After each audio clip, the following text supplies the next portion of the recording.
In this video, I'm going to show how to remove and properly clean a Honda GCV 160 or 190 carburetor. You got two 10mm bolts that hold the carburetor on, and you're going to loosen them up. But I wouldn't take them out right away because them two bolts hold everything in place from the air box all the way into the carburetor. And to make things easier, it's best to remove the whole top assembly. So you're going to take out the recoil bolts.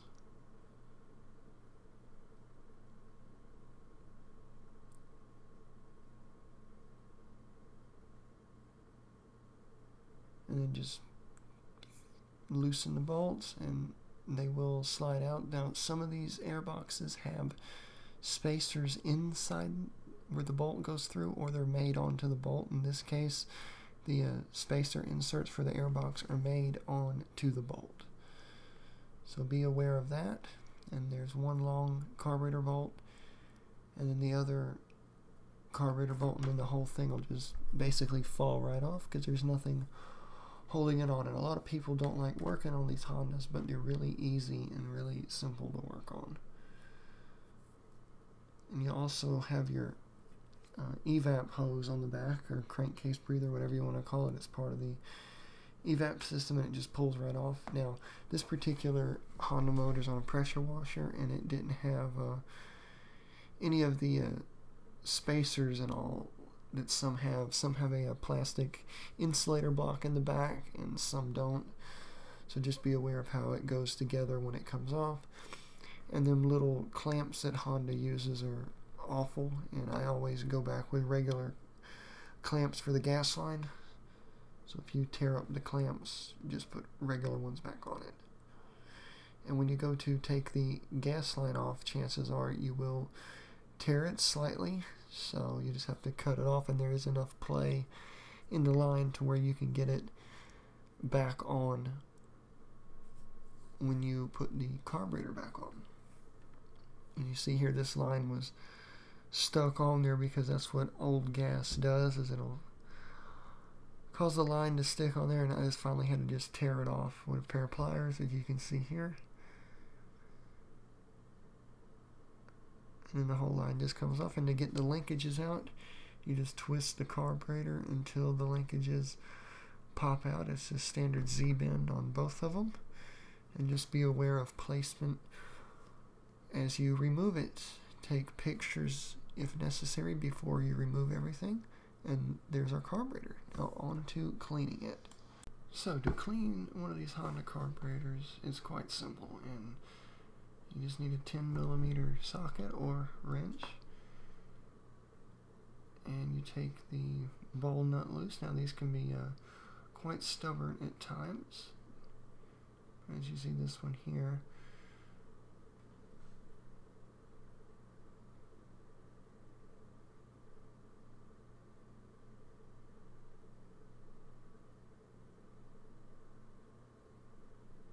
Once you get the ball nut loose, you just remove the ball nut and take off the float ball.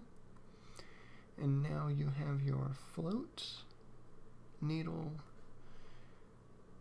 and we're going to take all of that out. And next, what we're going to do is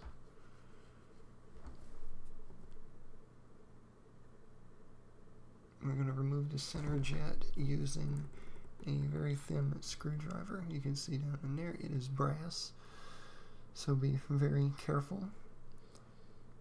And this one came right out.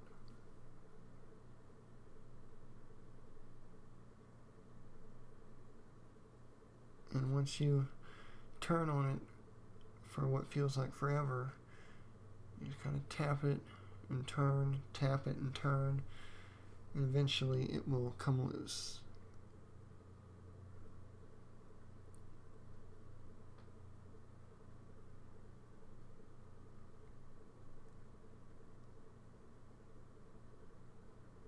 Alright, so as you see there, it is now starting to come out, and just tap on the main nozzle, and there is our jet. Now if you look on the inside, you have to get the emulsion tube out. And you take a flat blade screwdriver and that little brass tube sticking up from the middle. You just press down on it and tap the carburetor on a hard surface, and out comes the emulsion tube. Now it's got a series of holes, very small holes all throughout. So now we're going to move on to cleaning. Now there's many ways to clean a carburetor. You can do it by hand using a carb spray and some thin wires, or you can put it in an ultrasonic cleaner. I'm going to do this one by hand because that is the most common method. And we're also going to remove the pilot jet. Now this is where a lot of people go wrong on Honda carburetors. You have to remove the pilot jet because that is your low idle circuit, and if you don't clean it and the carburetor's all gummed up, it won't run correctly. So we're just going to spray carb spray down in there. And before you all say that carb spray is going to ruin the carburetor, that is incorrect, because during Honda engines training, they stated numerous times that carb spray will not harm any of the gaskets or materials in a Honda carburetor. So we're just going to spray out all the passages.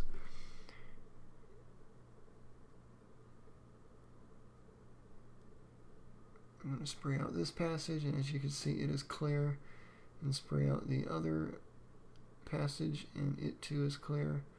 And we're going to spray out the atmospheric vent for the float, which is clear. And this is how we're going to clean out our center jet, or this is how I clean it out. Is I will hold it, and the nozzle on the carb spray fits perfectly in there. And as you see, this one is completely clear. And our emulsion tube, I'm going to do the same way.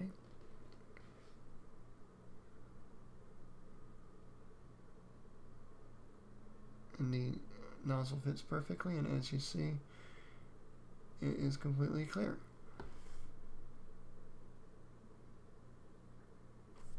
Alright, and now we're going to reassemble the carburetor. So here I'm demonstrating the correct way that the emulsion tube goes in. And like I said, it will only go in one way, which is the way I just dropped it in without showing.